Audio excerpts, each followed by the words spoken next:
샬롬 5월 19일 수요일입니다.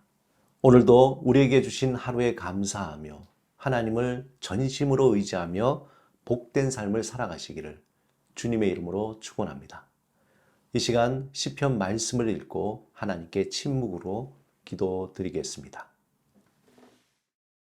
내 마음이 좋은 말로 왕을 위하여 지은 것을 말하리니 내 혀는 글솜씨가 뛰어난 서기관의 붓끝과 같도다. 왕은 사람들보다 아름다워 은혜를 입술에 머금으니 그러므로 하나님이 왕에게 영원히 복을 주시도다.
오늘 하나님이 우리에게 주신 말씀은 사도행전 15장입니다. 성령 충만함을 사모하며 사도행전 15장을 마음을 다해 읽겠습니다. 사도행전 15장. 어떤 사람들이 유대로부터 내려와서 형제들을 가르치되 너희가 모세의 법대로 할례를 받지 아니하면 능히 구원을 받지 못하리라 하니 바울 및 바나바와 그들 사이에 적지 아니한 다툼과 변론이 일어난지라. 형제들이 이 문제에 대하여 바울과 바나바와 및 그 중에 몇 사람을 예루살렘에 있는 사도와 장로들에게 보내기로 작정하니라. 그들이 교회의 전송을 받고 베니게와 사마리아로 다니며 이방인들이 죽게 돌아온 이 일을 말하며 형제들을 다 크게 기쁘게 하더라. 예루살렘에 이르러 교회와 사도와 장로들에게 영접을 받고 하나님이 자기들과 함께 계셔 행하신 모든 일을 말하며 바리새파 중에 어떤 믿는 사람들이 일어나 말하되 이방인에게 할례를 행하고 모세의 율법을 지키라 명하는 것이 마땅하다 하니라. 사도와 장로들이 이 일을 의논하러 모여 많은 변론이 있은 후에 베드로가 일어나 말하되 형제들아 너희도 알거니와 하나님이 이방인들로 내 입에서 복음의 말씀을 들어 믿게 하시려고 오래전부터 너희 가운데서 나를 택하시고 또 마음을 아시는 하나님이 우리에게와 같이 그들에게도 성령을 주어 증언하시고 믿음으로 그들의 마음을 깨끗이 하사 그들이나 우리나 차별하지 아니하셨느니라. 그런데 지금 너희가 어찌하여 하나님을 시험하여 우리 조상도 우리도 능히 매지 못하던 멍에를 제자들의 목에 두려느냐. 그러나 우리는 그들이 우리와 동일하게 주 예수의 은혜로 구원받는 줄을 믿노라 하니라. 온 무리가 가만히 있어 바나바와 바울이 하나님께서 자기들로 말미암아 이방인 중에서 행하신 표적과 기사에 관하여 말하는 것을 듣더니 말을 마침에 야고보가 대답하여 이르되 형제들아 내 말을 들으라. 하나님이 처음으로 이방인 중에서 자기 이름을 위할 백성을 취하시려고 그들을 돌보신 것을 시므온이 말하였으니 선지자들의 말씀이 이와 일치하도다. 기록된 바 이후에 내가 돌아와서 다윗의 무너진 장막을 다시 지으며 또 그 허물어진 것을 다시 지어 일으키리니 이는 그 남은 사람들과 내 이름으로 일컬음을 받는 모든 이방인들로 주를 찾게 하려 함이라 하셨으니 즉 예로부터 이것을 알게 하시는 주의 말씀이라 함과 같으니라. 그러므로 내 의견에는 이방인 중에서 하나님께로 돌아오는 자들을 괴롭게 하지 말고 다만 우상의 더러운 것과 음행과 목매어 죽인 것과 피를 멀리하라고 편지하는 것이 옳으니 이는 예로부터 각 성에서 모세를 전하는 자가 있어 안식일마다 회당에서 그 글을 읽음이라 하더라. 이에 사도와 장로와 온 교회가 그 중에서 사람들을 택하여 바울과 바나바와 함께 안디옥으로 보내기를 결정하니 곧 형제 중에 인도자인 바사바라 하는 유다와 실라더라. 그 편에 편지를 붙여 이르되 사도와 장로된 형제들은 안디옥과 수리아와 길리기아에 있는 이방인 형제들에게 문안하노라.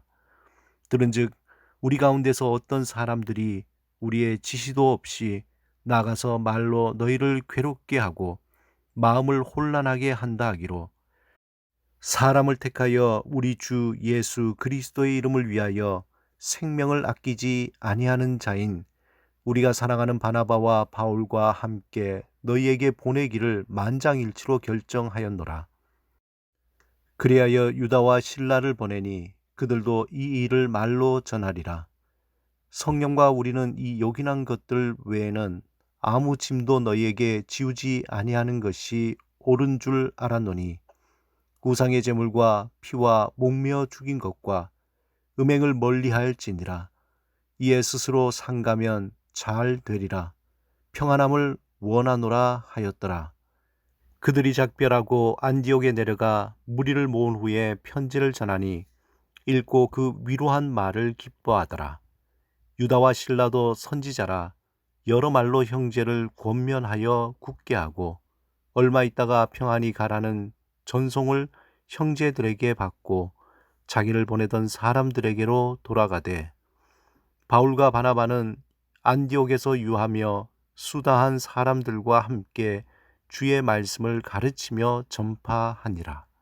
며칠 후에 바울이 바나바더러 말하되 우리가 주의 말씀을 전한 각 성으로 다시 가서 형제들이 어떠한가 방문하자 하고 바나바는 마가라 하는 요한도 데리고 가고자 하나 바울은 밤빌리아에서 자기들을 떠나 함께 일하러 가지 아니한 자를 데리고 가는 것이 옳지 않다 하여 서로 심히 다투어 피차 갈라서니 바나바는 마가를 데리고 배 타고 구브로로 가고 바울은 실라를 택한 후에 형제들에게 주의 은혜의 부탁함을 받고 떠나 수리아와 길리기아로 다니며 교회들을 경고하게 하니라.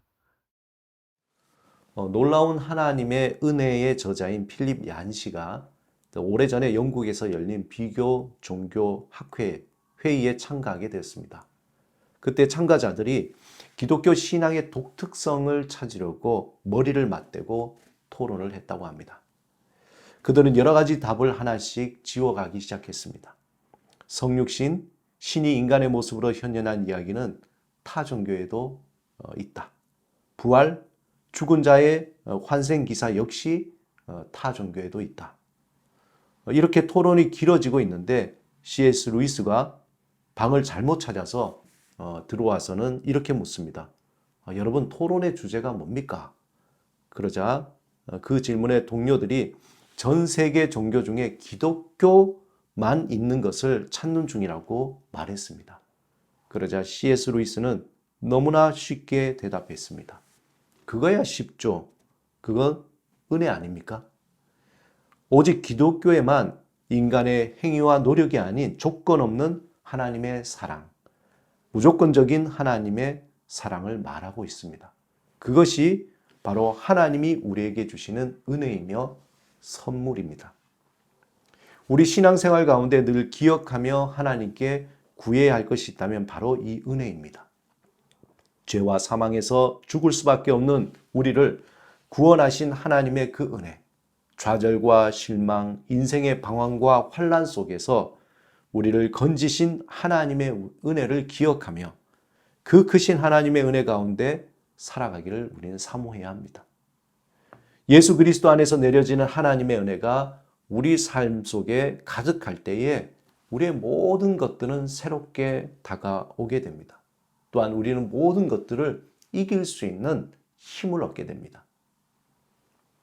또 한 가지 우리의 믿음 생활 가운데 하나님께 구해야 할 것은 하나님 아버지의 마음입니다. 다시 말해서 이 땅을 향하여 또 나를 향하신 하나님이 원하시는 것이 무엇이냐는 것이죠. 성경 구절 중에 하나님의 마음을 가장 잘 표현한 것 중에 하나는 우리가 너무도 잘 아는 요한복음 3장 16절입니다. 하나님이 세상을 이처럼 사랑하사 독생자를 주셨으니 이는 그를 믿는 자마다 멸망치 않고 영생을 얻게 하려 하심이라. 하나님이 세상을 이처럼 사랑하신다고 할 때의 그 마음은 이 땅의 모든 나라, 모든 족속, 모든 사람들이 다 예수를 구주로 믿고 구원받기를 원하신다는 겁니다. 이 마음은 예수님이 부활하시고 승천하시기 전에 제자들에게 오직 성령이 너희에게 임하시면 너희가 권능을 받고 예루살렘과 온 유대와 사마리아와 땅끝까지 이르러 내 증인이 되리라 그렇게 부탁하실 때에 주셨던 그 마음입니다. 예수님의 제자들은 한 영혼도 멸망치 않고 하나님의 그 사랑 가운데 구원받기를 원하시는 하나님의 그 아버지의 마음으로 충만했다는 것입니다. 우리가 신앙생활 가운데 이 두 가지 하나님의 은혜와 하나님 아버지의 마음을 잃어버리지 않고 그것을 사모할 때에 비로소 우리는 풍요로운 믿음의 삶, 능력 있는 믿음의 삶을 살아갈 수 있습니다.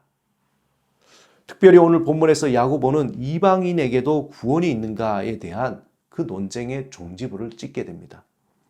사실 이 문제의 발단은 사도행전 15장 1절에 나타나는데 당시 거짓 교사들이 구원을 받으려면 예수를 믿어야 하지만 또한 모세의 법을 따라 할례도 받아야 한다고 잘못 가르친 것입니다. 이것에 대해 바울과 베드로의 증언을 통해서 오직 예수 그리스도 이름으로 유대인뿐만 아니라 그 이름만으로 이방인도 구원을 받을 수 있다라고 밝히고 있습니다. 이제 야고보는 아모스 9장 11절 12절의 말씀을 인용하여서 하나님은 모든 이방인도 구원하시기를 원하신다고 선언합니다. 본문 16절 17절에 야고보는 하나님은 단지 유대인뿐만 아니라 이방인도 구원하기를 원하신다는 그 말씀을 아주 확증하고 있습니다. 그리고 유대 그리스도인과 이방 그리스도인이 함께 식탁 교제를 할 수 있도록 몇 가지 준수할 것을 제시하고 있습니다. 첫째는 이방 신들을 위한 제의적인 도축에서 생긴 고기를 금하는 것. 또 음행 즉 모세의 율법에 금기된 근친 간의 혼인을 금하는 것. 셋째, 모세 율법의 규정에 따라서 도살하지 않는 짐승에게 생기는 또 목매어 죽인 짐승의 고기를 금하는 것. 마지막으로 피를 먹는 것을 금했습니다. 사랑하는 여러분, 야고보는 모든 열방이 주께로 돌아오기를 원하시는 하나님의 마음, 그 마음의 차원에서 이 모든 문제의 종지부를 찍게 된 것입니다. 이 땅을 사랑하시는 하나님 아버지의 마음이 있을 때에 한 영혼을 진정으로 사랑하고 안타까워하는 마음을 갖게 됩니다. 이 마음이 우리를 하나 되게 하며 우리의 삶이 헛되지 않고 풍성한 열매를 맺게 하는 것입니다. 하나님의 이 마음이 우리 안에 충만하기를 사모하는 오늘 하루가 되시기를 주님의 이름으로 축원합니다. 함께 기도드리겠습니다. 주님, 우리의 마음이 하나님의 마음을 담게 하옵소서. 열방을 향한 안타까워하시는 아버지의 마음을 품고 다른 이를 사랑하고 배려하고 용서하며 포용하는 삶을 살게 하옵소서. 예수 그리스도 이름으로 기도드립니다. 아멘.